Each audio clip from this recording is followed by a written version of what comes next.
Please stand for a prayer and a national anthem. Honorable General Victineso, please lead the prayer. Please bow down our head and feel the presence of God. And then with the Father, the Son, the Holy Spirit, Amen. Our Father in heaven, hallowed be thy kingdom come, thy will be done, on earth as it is in heaven. Give us this day our daily bread, and forgive us our trespasses, as we forgive the trespasses against us. And lead us not into temptation, but deliver us from evil. Amen.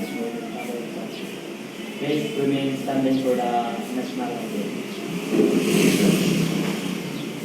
Bayang mali, persaksikan anak ng Diyos, sa libing mo'y buhay, lupang minirang, doon ka lang mag-ibig sa manlulong, hindi ka kasisi, sa dagat at mundo, sa simoy at sa langit mo'y buka, may bilagang pula at awit sa paglayong minamahal, ang isang ng watawad mo'y kalupay na nagdinig, ang nituloy at tarang ng kailan, pag may magdidilig, lupa na araw ng buhay ating pagsinta, buhay langit sa piling mo.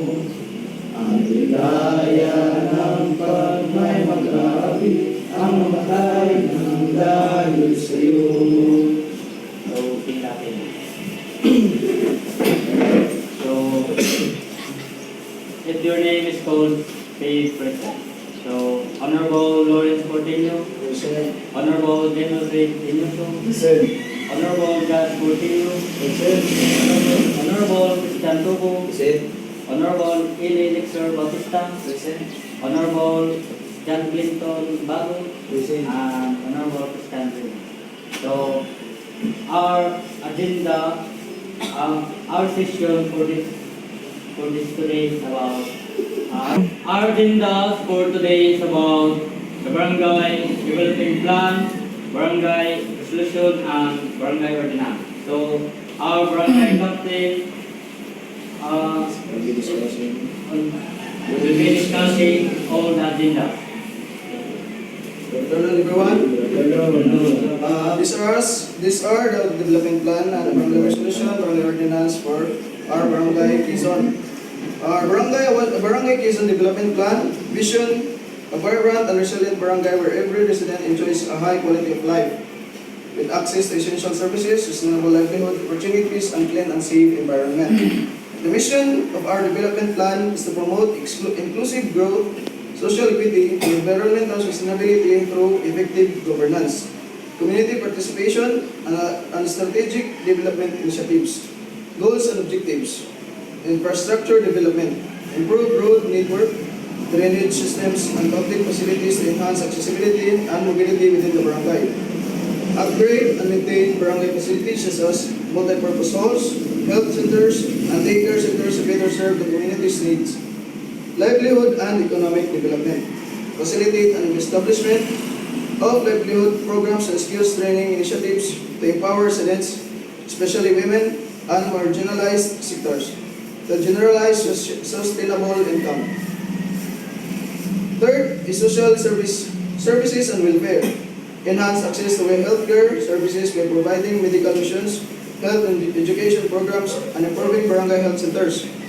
Strengthen social welfare programs to support vulnerable groups, including senior citizens, persons with disabilities, and youth. Through scholarships, financial assistance, and social services. Fourth will be environmental sustainability. Implement waste management programs, including proper segregation, recycling initiatives, and community cleanup drives to promote environmental conservation. Fifth is good governance and community participation. Enhance transparency, accountability, and responsibilities in barangay governance through regular consultation, public meetings, and feedback mechanisms. Foster active community participation and involvement in decision-making processes. Development planning and project implementation. Implementation strategies. Formulate a barangay development council composed of barangay officials, sectoral representatives, and community leaders to oversee the implementation of the development plan. Establish partnerships with the government agencies. non-governmental organization, private sector entities, and other stakeholders to leverage resources and expertise for development projects.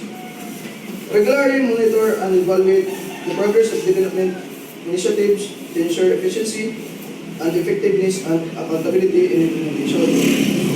This is the barangay resolution in Barangay Quezon. Resolution number 1, resolution on waste management and environmental conservation. Whereas the preservation of the environment is vital for the health and well-being of our community. Improper waste management practices contribute to pollution and harm the environment.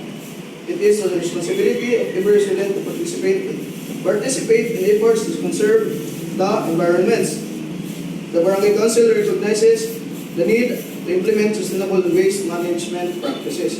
Now therefore, be it resolved that the Barangay Council hereby implements Section 1, implements a comprehensive waste segregation program within the barangay requiring residents to separate biodegradable, non-biodegradable and recyclable materials. Section 2 establishes designated collection points of recyclable materials such as plastic, paper, glass, and metal to be collected regularly by appointed personnel. Section 3 conducts a regular information campaigns and seminars to educate residents about the importance of waste segregation, recycling, and proper disposal methods. Section 4 collaborates with local organizations, schools, and businesses to organize clean-up drives and other environmental conservation activities. Section 5 enforces penalties for violation of waste management regulation, including fines and community services to ensure compliance. Resolved further that this resolution shall take effect immediately upon approval. Next will be our barangay ordinance. Ordinance number 2, Waste Management and Disposal Act. Whereas the proper management of waste is essential for the health and well-being of our community. Waste segregation at the source is a proven method to minimize environmental impact and promote recycling. It is imperative to regulate the disposal of hazardous waste to protect public health and environment. Now therefore, be it ordained by the Sangguniang Barangay that Section 1, waste segregation, all households and establishments within the jurisdiction of Barangay Quezon are required to segregate their waste into biodegradable, non-biodegradable, and hazardous categories. Section 2, collection and disposal of barangay shall provide separate collection bins for each waste category and shall ensure the proper disposal of collected waste in accordance with the environmental regulations. Section 3, education and awareness. The barangay shall conduct regular information campaigns and seminars to educate residents and businesses about the importance of waste segregation and proper waste disposal practices. Section 4, enforcement violation of any provision of this ordinance shall be subject to fines and penalties as determined by the Sangguniang Barangay.